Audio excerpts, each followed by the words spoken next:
Talamowana, yeah, filthy exiles, and welcome back to another Path of Exile 2 video. Boys, today I want to give my take on the current state of Path of Exile 2 and how I feel about the game as a relatively new player. So just to give you guys some context, those that are new, I got into PoE 2 as my first Path of Exile game. Now I did play Path of Exile 1 up until somewhere Act 4, Act 3, Act 4, I don't quite remember. I did not get to Path of Exile 1 Endgame. So this is mostly from a perspective of a relatively new player.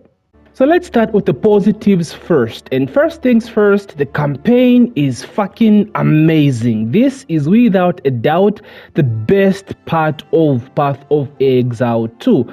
I actually prefer the leveling process throughout the campaign than I do the end game itself, and yeah, we are going to talk about that eventually.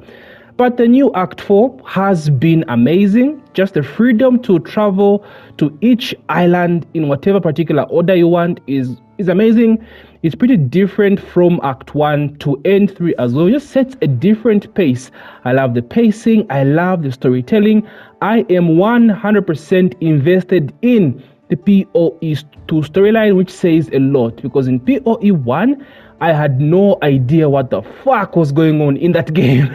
It was insane. But like, PoE 2 story is actually cracked. The whole story with Sin, the Beast, I am so invested, it's actually insane. They also added interludes to kind of fill up the void of not having Act 5 and Act 6. The interludes are pretty sweet as well. However, I do feel as though Interlude 2 has quite a huge ass map, bro. Like the Carry crossing, huge ass map. But outside of that, the interludes are pretty fun as well. It's as sure as hell, way better than playing through crew, like playing through the storyline twice as it was before in 0.2. So this is pretty nice. Of course, a lot of reskinned bosses. All this stuff will go away when Act 4, Act 5 and 6 are released eventually when 1.0 finally comes out. So storyline, bellissimo. It was the best part of PoE 2 in my opinion. I'm on my third character now, just because I mostly enjoy playing the campaign more than I do the end game itself. But of course, it's pretty early. We all know the story of how they rushed to put out an end game, obviously. So of course, the story will carry more weight than the actual end game itself. The introduction of instant trade to the game. This has been a massive W. Now, of course, like I said, I'm relatively new to the game, so I did not experience trade throughout Path of Exile 1. I did not trade for shit. I had no idea that a trade system actually existed in the game until Path of Exile 2. And I did experience the frustrations of the actual normal trade of going to the site, searching for shit, people being offline, people not replying. It was so cancer.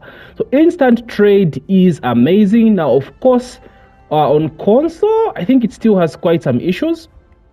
Still needs a bit of work, but overall this has been way better than the actual normal version of trading. Everything is as fast, everything is normal. So let's say here I'm trying to buy a vest for crafting, right? Sleep strike vest, boom, search, everything comes out instantly, right? This has been amazing, an amazing experience, and I spend more time on this, like the actual trading, than I ever did before. Like, it's such a quality of life improvement. I don't understand why they took this long to actually implement instant trade in Path of Exile 2. A very, very welcome addition. This just sets it's just such a huge QOL, guys. That's all I'm trying to say. Now, one thing I don't like about this is it needs a more proper introduction for newer players to learn about how trading actually works, right? I tried to get a friend into Path of Exile 2, and when I got to Act 4, I leveled up like super fast. I was wondering, dude, how are you dealing so much damage? I'm struggling here. I told you about trade. Like, the game actually has an in-game trading system, so you can upgrade your gear by buying stuff from other people. And he was like, dude, what? then how come the game does not tell me about this, right? So the game needs some kind of introduction to actual trading in the game for new players to make it better. But so far, of course, it's a beta, and this is a very, very welcome addition. Instant trade is amazing, and GGG can just expand upon this, especially for newer players. So with the new trading system comes some actual deterministic crafting, which is another massive W in Path of Exile 2. This game has had massive RNG when it comes to actual crafting in the game. Slam and pray, we all know the phrase. So the crafting is like way better, just something basic I can show you guys. So I just bought this vest, you guys saw me buy it. Something basic, obviously. You know, I would slap Artificer's Orb, add 2 sockets on this bad boy, boom, boom, quality it, you know, Armor Scrap, get this bad boy 20 quality, boom, boom, boom. So then from here, I can get into my essences, right? Essences have been kind of revamped from what they were before. They were actually horrible, right, before, but now they're actually really, really good. So I have a magic vest here, so I can turn this magic vest to a rare item, kind of give you a guaranteed mod or an actual, or remove certain mods from items and replace them with some kind of deterministic mod. So for example, this rare vest here, right, the magic vest, I can turn this into a rare vest from magic. Let's say I guarantee myself what do I want, right? Lightning resistance, right? This one is pretty nice, for example, lightning rays. So I just do this, boom, into lightning rays, and now I have T3 lightning resistance. So this is pretty deterministic, which is nice. It was never like this before. There was a lot of RNG, just slam exalted, slam a bunch of Rigor orbs, slam a bunch of Chaos orbs, but now it's a bit more different. There's also the desecration involved now, which is way, way better. So let's say at this point, just something really, really basic, boys. So at this point, I just slam a bunch of exalts, right? Let me use this, for example, boom, boom, you know, fire raise, dexterity, which is really nice, right? Slam this again, right? So I actually have a decent piece, not too bad, you know, 1600 ES. Fire raise 40, that's like what, T2 fire raise, dexterity, which are pretty good. But if I'm not happy with these mods, I can actually desecrate this rare armor. So there are a bunch of currency with omens right now in the game, introduced with the new Abyss League, right? So let's say, just search for omens here. 2 omens. Right, there's a bunch of these omens you can get. Omen of the Abyss Echo, Omen of the Light, Omen of Putrefaction. Most of these are amazing for crafting. Deterministic crafting, like way better than we've ever had in Path of Exile 2. So for example, I want to use this Omen of Putrefaction that will desecrate my rare body armor, corrupt it, and then reset all my options to be reviewed at the Wheel of Souls. So let's say I use 1 omen here, boom, and then I use preserved rib to desecrate my body armor, and I get a corrupted body armor, right? Travel to the Wheel of Souls real quick. This is one thing I don't like about the crafting process. Having to leave my hideout to go to this place to desecrate my item or to review the hidden mods is something that needs to change. I'm also not a huge fan of the animation of when you try to review the mods, right?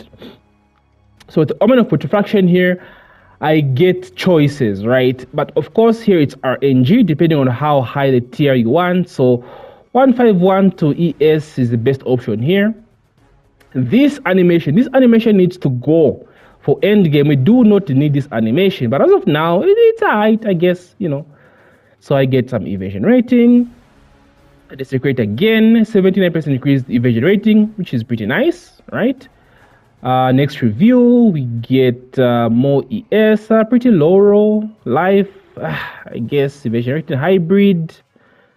We get cold res, I think this is like what, tier 3, nice. Again, we get dex, deflection or dex, which are all pretty good. Let's go for deflection. And then we can get fire res as well, you see? So just like that, I have a pretty decent craft, a bit more deterministic, and This is a huge improvement to what we had before. It's gotten to a point that people are saying crafting is a bit too strong in the game right now, which honestly can be true. But like I said, I haven't really driven deep into the crafting system in PoE2, and I don't map like a pleb, right? I'm not a rich guy. I don't have a ton of currency to spend on crafting, so it depends on how much time you spend actually farming currency and dedicating into crafting. But all in all, crafting, massive improvement in PoE2, very welcome change.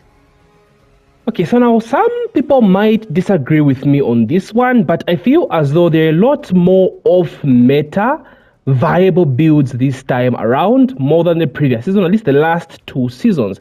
Now, I know there's still a bunch of dead-eye right now. Of course, we've seen the stats don't lie at the end of the day, but still, I'm seeing a lot more of meta viable builds, more people taking down pinnacle content with a lot of, off meta builds. So like I said, I started about 3 characters. So I'm at level 93 Pathfinder right now. Cleared all the content. MOBALYTICS build is up. You can check it out in the comment section below. I have a Huntress currently in Act 3. I just reached the Ziggurat something. Ziggurat encampment, my bad. Then I have a level 66 Warbringer using the mortar cannon who just reached maps. So like I feel like I always want to keep on playing and keep on trying out new builds in the game, which is nice, which goes back to the whole thing of actually enjoying the leveling up process of the campaign than the actual end game itself. And all these builds I've tried so far just all feel strong. Throughout the campaign, they all feel strong. So I have a Pathfinder who's cooked all the content in the game. I have a Warbringer that's amazing. Like, dude, grenades are so broken right now, right? So the mortar cannons shoot out grenades, and I just use explosive shot to detonate all the bombs, right? So I think the build variety this time around is pretty nice, at least more so than the last 2 leagues or the last 2 seasons, which is good. And I think this also has been made possible by the new support gem system. Us being able to use the same support gem on multiple different skills, right? So I can use multi-shot. Let me just check out my skills, right? So I have multi-shot on my mortar cannon here. I have multi-shot on my explosive shot, right? I have multi-shot on my flash grenade. Now this, I think it's a bit OP, right? But at the same time, I think it's opened up a lot more build variety and a lot more viable builds in the game, which I think overall is a good change to the game. I don't know how they'll balance it out, because right now I think the end game content is kind of being shit on. People are cooking the hell out of end game, which I don't know is a bad thing or a good thing depending on how you look at it. But overall, I kind of like it this way, but at the same time, it's a bit too easy. As long as you just get a good weapon, good gem leveling up. Like, it's not that difficult, especially with the crafting right now, to just find yourself being like super strong in the game. Like, last league was wild for me. I just capped in damage, bro, with my Pathfinder. I just capped. I just failed, basically. But this time around, it's been so easy, especially with the crafting. So, the new support gem system is good and bad, again, depending on how you look at it. But I think overall it's a good thing, because it promotes more build variety despite all the dead eyes still roaming around in the game. Okay, let's talk about some of the biggest negatives. Obviously, the Atlas needs work. I love the idea of the Atlas, but at this point, we all know what's wrong with it, right? First of all, there is no deterministic goal after you've done what Doriani sets you to do, right? Clear the corruption. And then when that's done, you clear all the corrupted maps, T15s. It's just done. Right now, you just feel like you're just aimlessly roaming around stuff that feels as it doesn't really matter, honestly. And it's very draining. You easily get fatigued from doing this, the whole idea of juicing maps, going to towers. It doesn't feel that satisfying, basically. Now, like I said, I haven't really played Path of Exile 1 endgame, but everyone talks about it in a very positive sense. the scarabs having to just juice up the map itself rather than juicing up the maps through towers. That seems way better than what we have now, of course. But I want something that would be unique to Path of Exile 2. So maybe just make towers their own endgame content, like a floor boss rush maybe, right? You clear the first floor, second floor, third floor, just fighting a bunch of bosses, right? Bring out that deterministic, bring out the vision, the meaningful combat you all wanted, right? Juiced up bosses. Let's be honest, the monoliths, whilst they're good, the bosses are kind of ass. You can still one-shot every single boss. They don't have that much HP. So I would want the towers to be like juiced up monoliths of like a boss rush mechanic where you just clear floors and fight bosses. That would be so sick in my opinion. And then make maps. Let us juice maps using waystones, bro. Like add content on our maps. Freaking ritual, breach, whatever, without having the need to go through towers to do that, right? And then other stuff like citadels. We need deterministic citadels. I don't understand why they lock some content through RNG. It was the same with Oroth. They changed that, which is pretty nice now. So the citadels also need to be deterministic. Let me see the citadels in the fog when I just open up the map the first time. It should be like a guaranteed. Like I find all three when I just start playing the maps. And overall, they are, it's an improvement to what they had last league. Very slight improvement, but it still needs work. Now, obviously, GGG do know this. Jonathan himself has said mapping feels like shit. The Atlas feels like shit. And obviously, we are getting the revamp in December with the Druid. Oh, my days. My boy finally dropping in December. Let's fucking go. So Endgame does need a revamp for sure. And these guys know what they're doing. So I believe in GGG. I'm sure they finna cook with the Endgame come December. The Atlas tree is just not fun. It's not interesting. As someone that hasn't even played Path of Exile 1, there is nothing exciting about this tree. I think they just need better options, right? You know how the maps can have like unique maps. We have unique tablets. That can completely change how the mapping system works, right? Having to run any map without actually having to connect all the maps on your Atlas map. We need something like that for the content in this game. A way to like, how can I explain this? A way to change up how the content works, right? To enhance stuff, switch things up, like add a random breach boss in my breach. Right? Out of nowhere, a huge boss pops up, right? Expedition, something, I blow up something, a huge boss. You know what I mean? Some kind of excitement, some kind of a way to alter this content in a sense.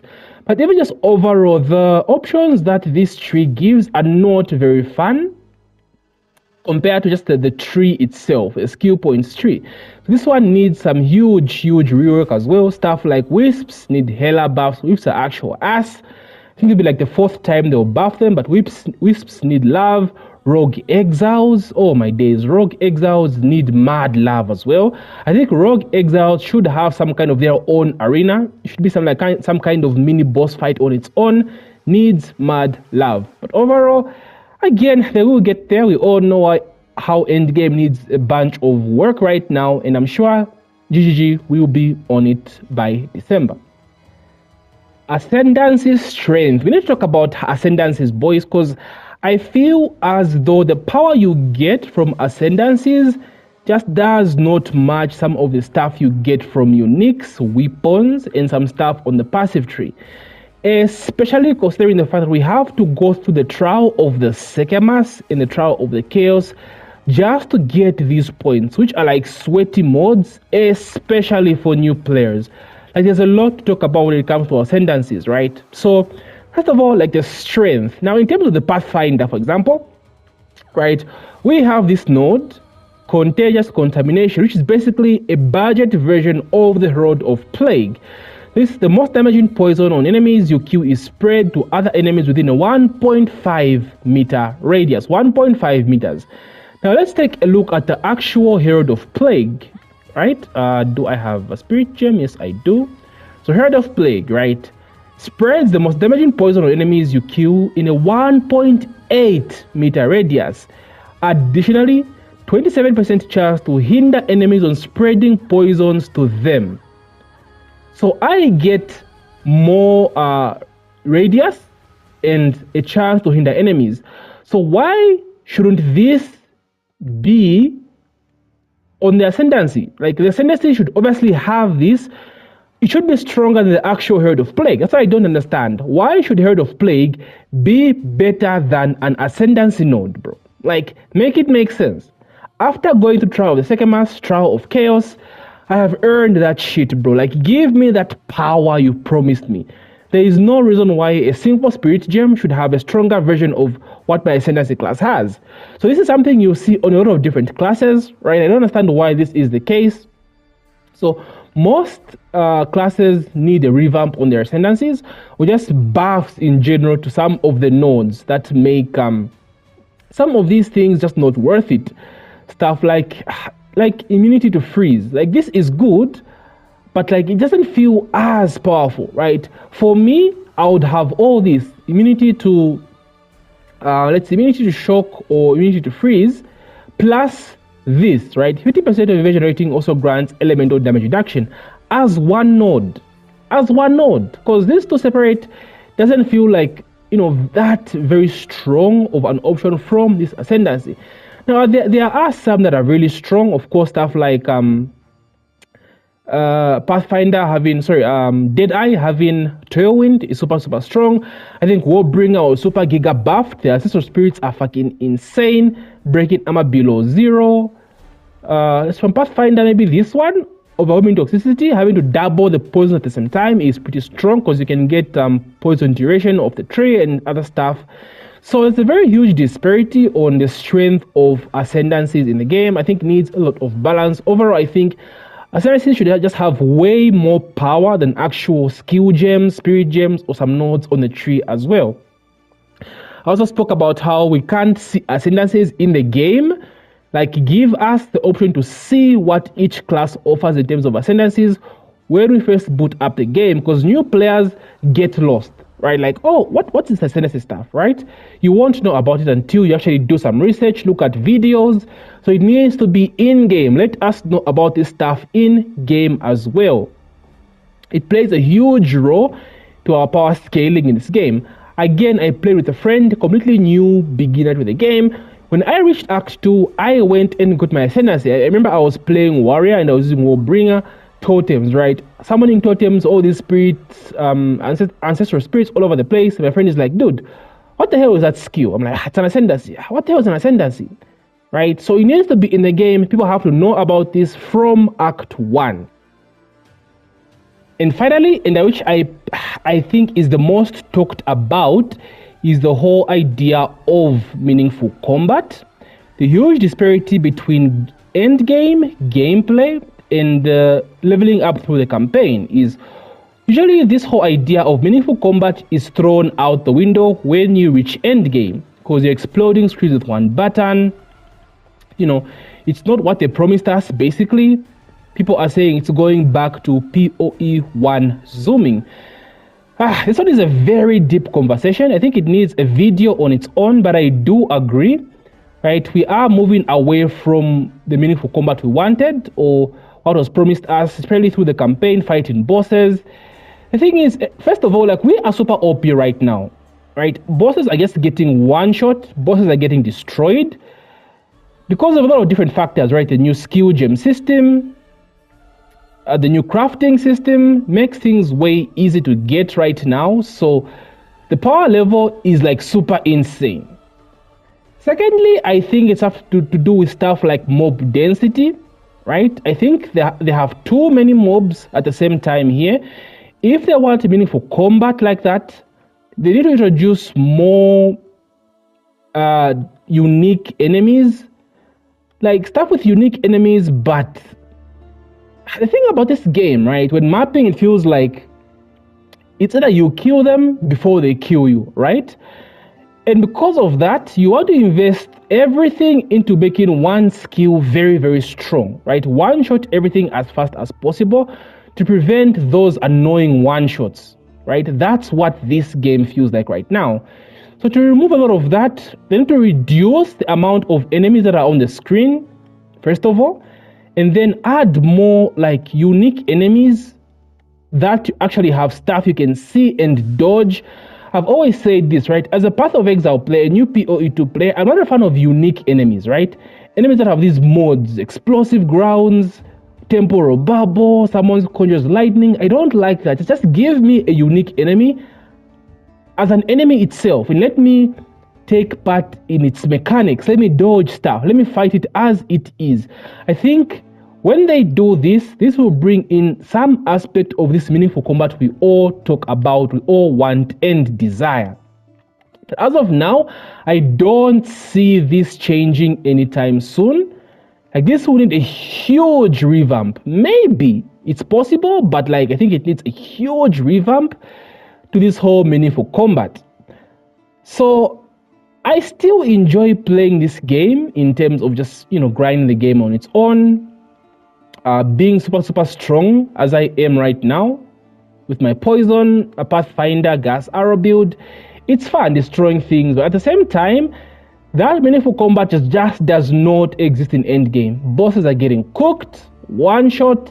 I tick just in like 10 seconds of my poison build. So yeah, that part of the game needs to be talked about as well. But again, we'll see what these guys have to say about it, because campaign feels amazing, right? Going to the campaign, I always find myself starting a new character. The pacing is amazing, having to actually fight bosses with the mechanics, especially on that first character on League launch, right? Because when you start a different character, you already have gear in your stash, you can just put on your new character and just blow up the content still. So the meaningful combat thing still needs work. And overall, they need to put bosses on the forefront, juiced up bosses that allow us to actually take part in their mechanics. That's the best way they can really showcase the meaningful combat they've all promised us in this game. But overall, boys, I do love the game the way it is like this, but it still needs work on the overall combat mechanic. So in conclusion, I've left out quite a few stuff. This is just something I thought I would talk about off the top of my head. I would make an in-depth review towards the end of the league, but as of right now, there's a lot of issues. Of course, I haven't even spoken about performance, but everyone knows performance is a bitch. Like, dude, I am on PS5, by the way. Performance has been shit. Now, this is before the bug fix, the update they put out, 2-3 days ago. That has improved a lot of stuff. I haven't really experienced lag or losing audio or shit freezing with the Abyss monsters ever since that little bug fix. So that has changed a lot. But still, this turned off a lot of my friends, especially when the game was free. There was so many issues on PS5, bro. The game was freezing. We would lose audio, like glitches on the map. It was so fucking bad. So the performance was horrible, but I think it's been stabilized a bit. But going forward, I hope they'll pay attention more to performance than anything else, because all my days was that shit ass. A lot of things I haven't still spoken about, how rare monsters, how gray monsters or like normal mobs shouldn't be one-shotting us at this level. A lot of things are still in the game that people have complained about from the past updates. But overall, guys, these are some of the main points of how I feel about PoE2. I still enjoy the shit out of this game. The only problem is I just get turned off when I reach maps. I start a new character, I clear the campaign, but then when I reach maps, I'm like, I'm just tired, bro. I'm just drained. So hopefully that changes in December. Anyway, Exiles, those are just some of my overall thoughts of how I feel about PoE2. I still love the hell out of this game. Still my favorite game of all time. Even though it's not out, I still believe in GGG. I know this game will be goated. My boy, the Druid, is set for December, bro. Finally, I'm getting my bear on Christmas. Let's fucking go, boys. Of course, Druid will be my main. As you can see from my channel logo as well. I can't wait for the Druid, bro. I'll be going all in on Druid content, so you do not want to miss that. Anyway, Exiles, let me know how you feel about PoE2 0.3 as of right now. Are you still enjoying the game? talk to your boy. Leave me your thoughts in the comment section below. I've enjoyed this build as well. It will be in the MOBALYTICS, clears all the content in the game, Poison, Pathfinder, Gas Arrow, Campaign, Companion build. So check that out if you want to. And boys, thank you, take care, and GG.